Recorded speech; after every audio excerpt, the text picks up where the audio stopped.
o mundo já iniciou pesquisas de imunização de crianças contra o novo coronavírus. Sobre esse assunto e outras realidades que envolvem a saúde dos pequenos, eu converso agora ao vivo pela internet com o presidente do Departamento de Imunizações da Sociedade Brasileira de Pediatria, Renato Kfouri. Oi, doutor Renato, boa tarde para o senhor, seja muito bem-vindo, tudo bem? Obrigado, Lívio, prazer falar com vocês aí, os telespectadores do Piauí. Prazer nosso lhe receber. Quero começar nossa entrevista perguntando para o senhor como é que está justamente essa questão dos debates sobre a pesquisa de imunização de crianças e adolescentes contra o novo coronavírus, doutor. Por favor, traga informações para a gente. A vacinação de crianças não foi ou não está sendo uma prioridade em nenhum lugar do mundo por onde a pandemia vem passando. Felizmente, as crianças vêm sendo poupadas, né? Então, raramente você desenvolve formas graves, hospitalização. Então, a grande urgência, vamos dizer, o primeiro grupo prioritário a ser vacinado são os adultos, os idosos, os portadores de doenças crônicas. Com isso, as crianças deixaram de fazer parte das fases iniciais desses estudos. É claro que, num segundo momento, uma vez vacinados esses indivíduos de maior risco, nós vamos precisar vacinar as crianças, os adolescentes, porque em muitos países eles correspondem a mais de 25%, 30% da população. Então, se nós quisermos um dia controlarmos a transmissão do coronavírus, nós vamos precisar necessariamente incluir as crianças nos programas de vacinação. Então, os estudos começam a acontecer agora, a maioria das vacinas já estão reduzindo a sua faixa etária, algumas já estudando em adolescentes de 10 a 15, outros de 5 a 10 anos, e até algumas vacinas já desenhando estudos para vacinação em bebês. Mas então esperamos que talvez no segundo semestre já tenhamos essa possibilidade, mas volto a dizer, não serão eles os primeiros a serem vacinados. A pandemia que nós estamos vivenciando no Brasil, no mundo como um todo, a Sociedade Brasileira de Pediatria realizou pesquisas interessantes no que diz respeito à prática de imunização de nossas crianças. Durante a pandemia do novo coronavírus, a população brasileira manteve essa vacinação dos nossos pequenos, doutor? Infelizmente não, Lúcio. As coberturas vacinais caíram muito no ano passado, com o receio das famílias levarem seus filhos a unidades de saúde, de adquirir Covid, de transmitir. O ficar em casa não foi compreendido pela população como a vacinação sendo um serviço essencial. Então, muitas crianças deixaram de ser vacinadas, colocando em risco agora, com a volta às aulas, com a flexibilização desse distanciamento, todos esses bebês, todas essas crianças desprotegidos, vamos dizer, convivendo juntos, com isso trazendo um risco de retorno de doenças até que já eram controladas, como a difteria, a coqueluche, as pneumonias, a paralisia infantil. Essas doenças desapareceram ou praticamente foram eliminadas aqui da nossa convivência em face ou resultante de programas intensos de vacinação com elevadas coberturas vacinais. Quando temos muitas crianças desprotegidas, a chance delas retornarem não é desprezível.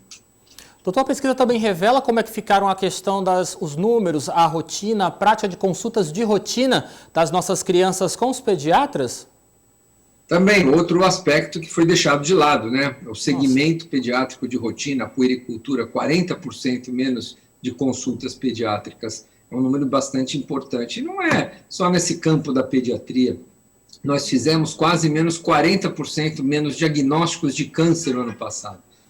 Não é que os cânceres deixaram de existir, nós que perdemos a oportunidade de fazer o diagnóstico num tempo precoce. Doenças crônicas não controladas, vacinas não realizadas, crianças não seguidas adequadamente no seu acompanhamento, gestantes não fazendo pré-natal adequado, exames preventivos de câncer de útero, de mama, de próstata não sendo realizados. Então, nós temos aí um cenário nos próximos meses e anos de muitas vezes de outras ondas, não de Covid-19, não somente de Covid-19, mas de outras doenças que poderiam ter sido prevenidas com todas essas ferramentas de prevenção que nós temos hoje.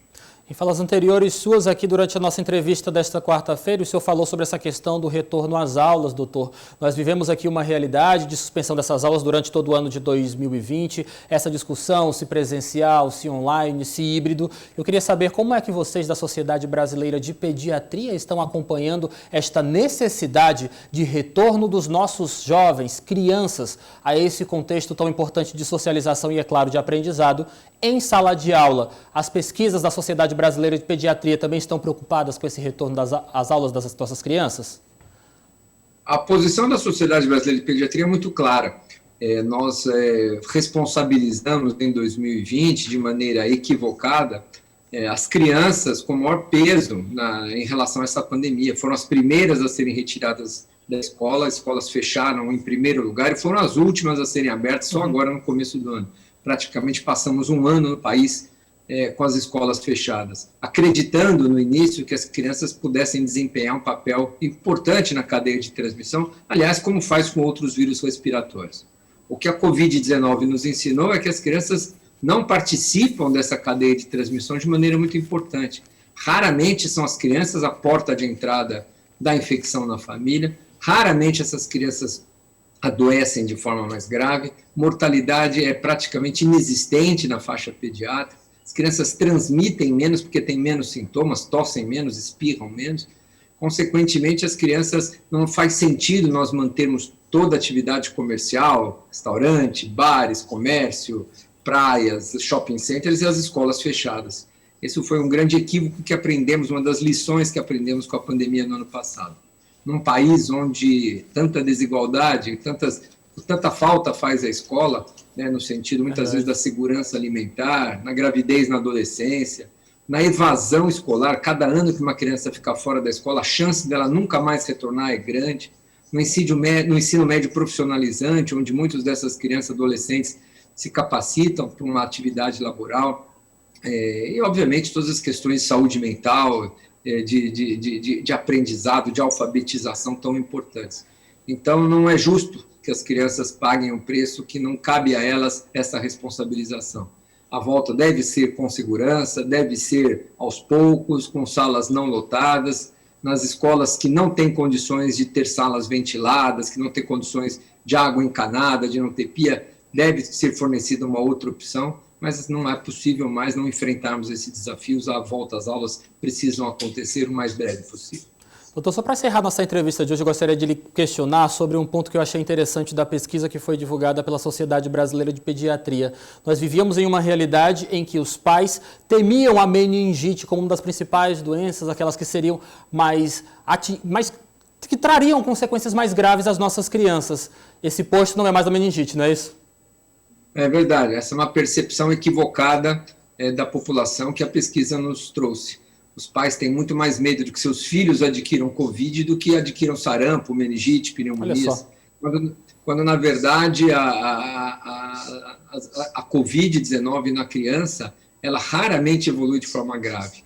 Um estudo africano feito no final do ano passado mostrou que o risco que uma criança tem de desenvolver formas graves, de até vir a falecer de Covid, é 84 vezes menor do risco das doenças ou das doenças contra as quais as vacinas estão protegendo. Então, deixar de vacinar as crianças implica um risco muito maior do que o risco eventual dessa criança saindo de casa adquirir Covid. Essa é uma mensagem importante de deixar para a população não vacinar. O risco é muito, mas é muitas vezes maior, superior ao risco eventual da criança adquirir Covid. Doutor Renato, muito obrigado pela sua participação. Uma excelente tarde para o senhor e até o nosso próximo encontro. Obrigado, Bruno. Um grande abraço. Obrigado, tchau, tchau, boa tarde.